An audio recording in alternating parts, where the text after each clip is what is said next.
All right, everyone, welcome to another edition of the Good Life Small Business Podcast. I'm your host, Brian Blakely, and I'm pleased to be joined today by Curt Smith, who is the owner and creator of Dream Glove. And so, Curt, happy to have you. Thanks for joining us. Thank you, Brian. Thanks for having me on your show. I'm the owner of Dream Glove. Pretty excited about it, and I'm having a lot of fun with it. Awesome. That's great. Well, let's get to know you a little bit before we get into your story. Okay. Tell me, what books are you reading or listening to right now? Well, to be honest, I'm reading Pete the Cat a lot.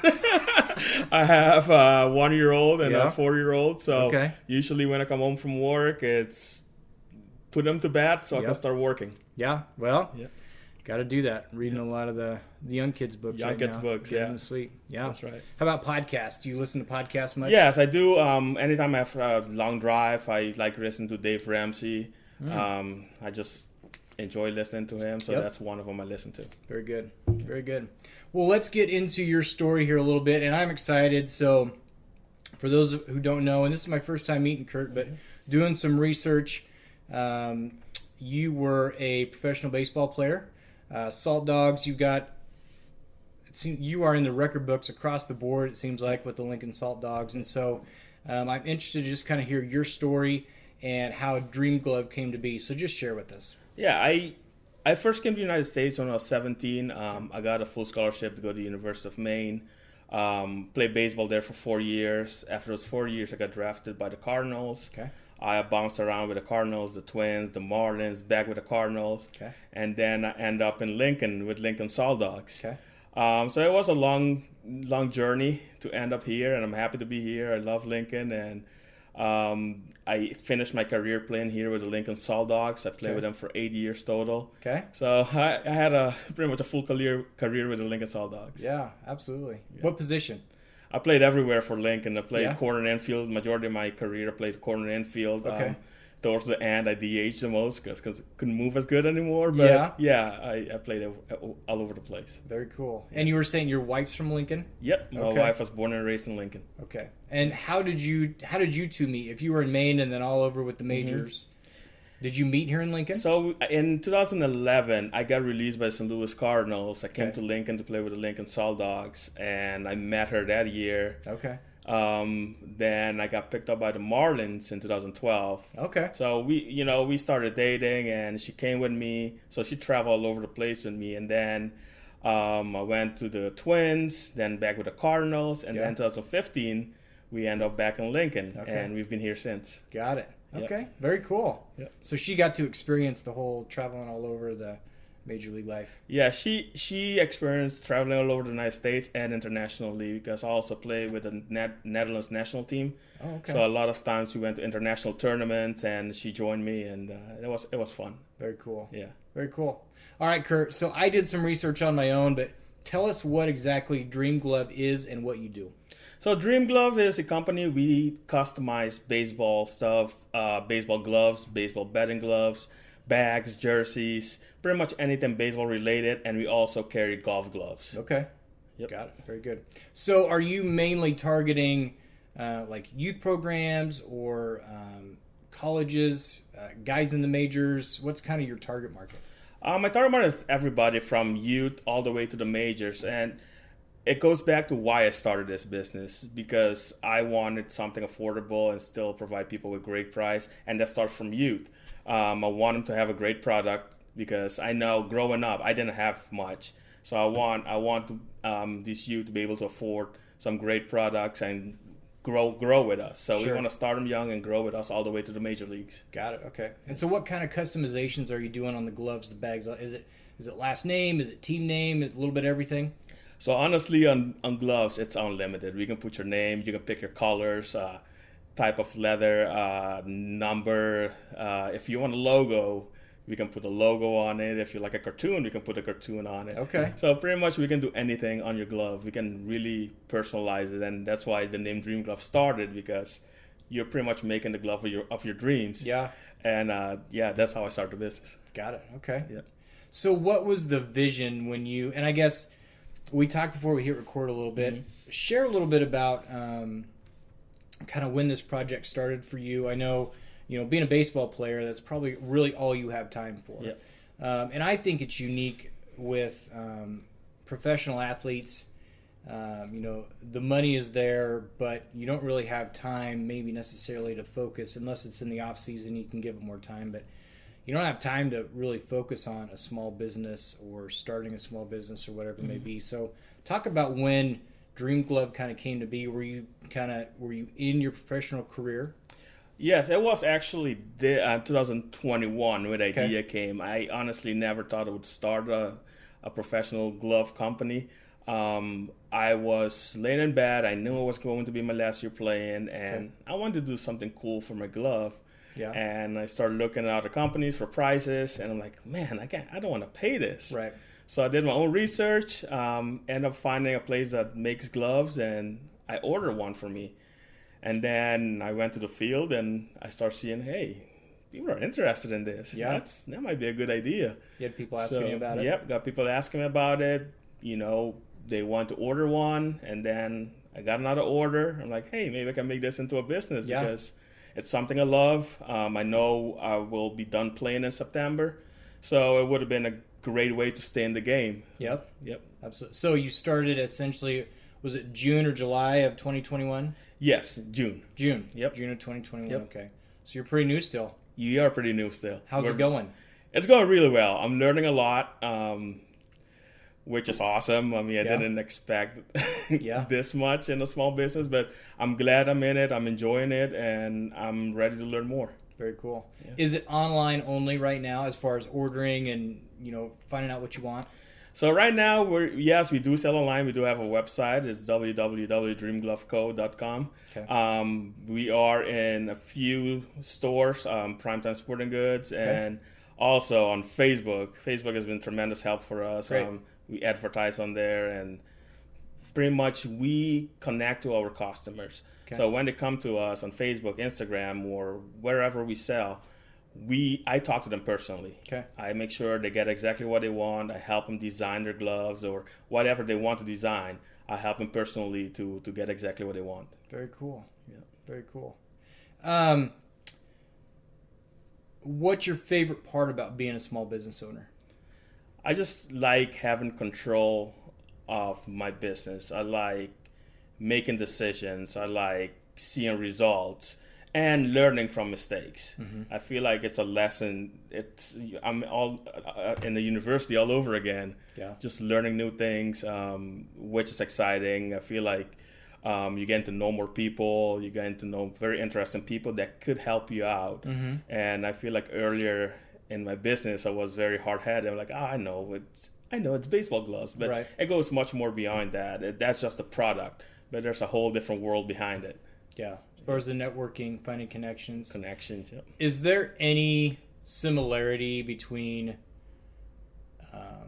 and I know that this is maybe two completely different things, is there any similarities with running a small business as far as what you had as a professional athlete, whether it comes to the discipline, the hard work, things that you've taken from your professional career that you're transferring over to running a small business? Absolutely, especially the discipline. Yeah. There's a lot of work that goes into it that no one sees. And same as a professional, the game lasts 3 hours, but we're there 8-9 hours before, putting in the work, practicing. So I think it's the same as this business. I have a lot of things I have to do. I barely sleep anymore, but it's worth it to me. Yeah. Yeah. I was just talking to someone earlier about how putting in the hours, you say you go to work, then you come home, get the kids to bed, and then you're working on your business past then. But do those hours where after the kids are in bed, you're working on your business, does that really feel like work? It doesn't. For me, I enjoy it so much that it doesn't feel like work. I'm actually, it makes me happy when I can design a glove for a client and I know when they get it, they will be happy, and it makes it all worth it. Yeah. Yeah. Very cool. This is, and I asked you a little bit about this before we hit record, but it fascinates me just the athletes who kind of transition into, out of something they've done for their entire lives, and then they have to transition to really figure out kind of their second passion or their second life. Was that transition hard for you? Did this make it easier? I think it does make it easier, especially, you know, not every day is going to be great at work. Some days you have good days, some days you have bad days, but I come home and I put all my focus and energy towards my business, and it definitely helps. I think if I didn't have it, I would struggle more, but I think it definitely helped me because I'm not in the game, but I'm part of it. Yeah. Yeah. Did you ever wonder what was maybe beyond baseball before you had this idea? I always thought, hey, I'll just get a job and I'll Yeah. make it work. You know, I graduated college. I got my business degree in college, but that was 12 years ago. Sure. Actually, even a little more. Yeah. but but yeah, you know, when you're playing, you're having so much fun. You're not really thinking, oh, what am I gonna do after? I'll figure it out. And well, the time came, and right now I'm figuring it out. Perfect timing, really. Yep. So, what's one thing that you wish you were better at when it comes to running your business? I know you're fairly new, but is there anything you wish you were at? What you've kind of the scope of what running a business is? Is there anything you wish you were better at? Well, I think making more connection, ask more questions. At the beginning, like I mentioned before, I wasn't asking a lot. I tried to figure everything out by myself, but it's a lot, and I think I got to get better about getting help, asking people, because there's good people out there. There's people willing to help, and I got to be more open to that. Sure. Yeah. Yeah, that's hard. Thinking that, and the other thing we talked about was how lonely it can be when you start your business, and it's just you just kind of put your head down, you go to work, but it's nice to have people in your corner too. And sometimes it takes time to realize that, hey, it is kind of nice to have someone that I can lean on, talk to, get encouragement from, that makes a big difference. And sometimes you feel like, am I doing this? Why am I doing this? Right. Did I make the right decision? But it's nice to have someone that supports and believes in you and keep pushing you to succeed. And I think that's very, very important for anybody that wants to start a business. Yeah, absolutely it is. Yeah, a good support system, a team that you've got behind you that hugs you when you're down, you know, kicks you out of bed when you have had a bad day before and it's time to go to work type of deal. All of us need that. Absolutely. I 100% agree with that. Yeah, absolutely. Yeah. So one question we've asked everyone, and you'll be a little bit unique, I guess, because you started the pandemic was over a year old if you started in June 2021. But talk a little bit about if and what kind of impact the pandemic has had on your business, maybe interrupting things or things that have come up along the way. How has it affected your business? I feel like the plan we had, especially when the business got going, is going to tournaments and showing off our products, having a stand and interact with people personally, face to face. And a lot of tournaments got canceled, and then all the COVID restrictions are still in place. So it's not something you can do. Travel got harder. So it impacted us that way. So we really have to rely on our social media and our website to sell. Got it. Do you have someone helping you with the social media side, or is that something you handle? I handle most of it by myself with the help of my wife. We try to do most of it, but I think we eventually have to venture out and seek some help. Do you like doing the social media? I do. I enjoy it. Sometimes it gets too much. Because I want to put more. I want to post. And my wife's like, hey, calm down a little bit. But I'm like, I want to show everything I got. Right. So. Well, and you have to be careful from platform to platform too, because if you post too much on Facebook, people don't like that necessarily. But you can post more on Instagram 2-3 times a day, and that's more of what that platform is there for. So I like the marketing side of it too, for my business, and so figuring that stuff out is fun. But at the same time, you know, you post, and if you don't get the results, sometimes it can be kind of frustrating. So. And that's what we're trying to figure out, because certain posts gets more reaction, more people ask about it. So really right now we're figuring out, hey, what did we do with this post to help us get all this reaction, to get all these people interested and getting sales out of it, as in others you don't get anything from. So that's the frustrating part about it. So it's a learning curve. I think we're learning a lot on what we have to post and how. And it is definitely a challenge at times. Yes. But absolutely. It's a nice tool for small businesses to have. So if you could go back to June and when you had this idea, is there any advice that you would go back, one piece of advice that you would give yourself back then of something to do different, something to do better, or would you just kind of let the chips fall as they have and let it go? I'd say maybe control my emotions a little better. When the idea came and I saw people got interested, I got really, really excited. I wanted to get everything in the world instead of, hey, let's go step by step and move on. And, whenever I figure something out, I take the next step. But I went all in. I got so excited about it. And I think, and I'm glad it happened because now I'm way more careful on the decisions I make, and it's working out. Yeah. Those are lessons that you learn the hard way, but you remember those. Yep, I will never forget that. Yeah, absolutely. Yeah. We all make those. I wouldn't call it a mistake necessarily, but you get excited about whatever you're doing, and you think everybody's going to be just as excited as you are, and they're not. Yeah. Unless they're in the mood to buy, or they're in the right position to want to do that. So. Yeah. It just takes time. It does take time, and I remember, the first sale, after we put a website up and everything, I got so excited. I'm like, wow, all this work, and we got one sale. Yeah. And then they start coming in, and you're like, okay, the hard work is paying off. Sure. Like, we're doing something right, and it's so much work up front. It does. It does take a lot of work, and, I wouldn't want it any other way because it's very rewarding at the end. Yeah, it is. Yeah. Very much so. Yeah. So, someone comes to you. Maybe a former teammate, a friend, family member, and they say, hey, I want to start a small business. What's one piece of advice you would give them? I would definitely tell them to go for it. Do their research, a lot of research before. Like I said, don't go based on emotions. Do your research.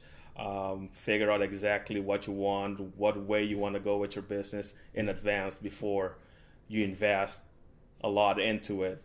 I think that's the best piece of advice, and make connections. Make connections, have your support system, and have good people around you. I think that's very, very important. Yeah. I think it's something that maybe gets overlooked when you're starting a business. There's certain industries that competition isn't necessarily a bad thing to the point where you won't know until you ask, but, if there was someone in another part of the country that was kind of doing what you were doing, you could maybe talk to them about what they're doing with their business or mistakes that they have made. But reaching out to someone in your industry may not be looked at as a bad thing. It may be something where you can get a lot of useful information, and it's not a threatening conversation because they want to see you succeed too. Yep. People think that they're going to think I'm coming after their business, but it's not always like that. Yeah. And I would love to find someone like that and to talk to and learn more and see what steps they've taken, and maybe we can learn from each other too and grow both businesses at the same time. And I do have one of my old teammates. He's from Italy. Okay. He does have a glove business there too, so we talk a lot. See what he's doing there. It's different markets, but we're in the similar industry. So sure. Yeah. When did he start his business? He started it probably 5-6 years ago, so he's more experienced. Yeah, it's a smaller market that he's in, but he's experienced and he learned a lot from it. So we talk once in a while. Very cool. Yeah, very cool. All right, Curt. So how can we find out more about Dream Glove? Give us web address, social media, how to get a hold of you. Give us all of it. Yeah, you guys can go on our website. It's www.dreamgloveco.com. Okay. Our Instagram is @dreamgloveco.